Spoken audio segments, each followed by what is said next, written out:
عورتوں کے لیے اعتکاف بیٹھنا سنت ہے اور باعث اجر و ثواب ہے، مگر یاد رہے کہ عورتوں کے لیے اعتکاف کی جگہ گھر کی مسجد ہے۔ گھر کی مسجد سے مراد یہ ہے کہ جس جگہ پر عورتیں گھر کے اندر ذکر اذکار، نماز وغیرہ ادا کرتی ہیں تو اسی جگہ پر وہ اعتکاف بیٹھیں گی۔ آقا علیہ الصلوۃ والسلام کے زمانہ مبارکہ میں آقا علیہ الصلوۃ والسلام نے مسجد نبوی کے اندر اعتکاف کے لیے خیمہ لگوایا، اور جب آپ حاضر ہوئے تو دیکھا کہ ساتھ اور بھی خیمے لگے ہوئے تھے۔ تو آپ نے پوچھا کہ یہ کس کے خیمے ہیں؟ تو بتایا گیا کہ حضرت عائشہ، حضرت زینب، حضرت حفصہ رضی اللہ تعالی عنہن یہ آپ کے خیمے ہیں۔ تو آپ نے فرمایا کہ کیا تم اس سے نیکی کا ارادہ کرتے ہو؟ اور آپ نے وہ خیمے وہاں سے اکھیڑ دیے۔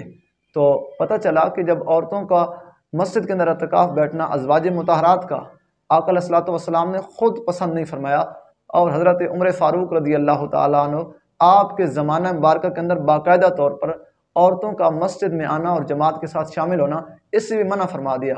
اور حضرت عائشہ صدیقہ رضی اللہ تعالیٰ عنہ جو آقا علیہ الصلوۃ والسلام کی مزاج شناس تھیں، وہ سمجھتی تھیں آقا علیہ الصلوۃ والسلام کی طبیعت کو۔ آپ نے فرمایا کہ اگر حضور صلی اللہ تعالی وسلم آپ بھی اس زمانے کے اندر ہوتے تو آپ عورتوں کو مسجد کے اندر آنے کا، نماز پڑھنے سے منع فرما دیتے۔ جب نماز کے لیے تھوڑی دیر کے لیے آنے سے آقا علیہ الصلوۃ والسلام یا خلفائے راشدین پسند نہیں فرماتے اور وہ اس کو فتنہ و فساد کا باعث سمجھتے ہیں، تو پھر اعتکاف کے لیے 10 دن کے لیے مسجد میں ڈیرے لگانے کو وہ کیسے پسند کر سکتے ہیں؟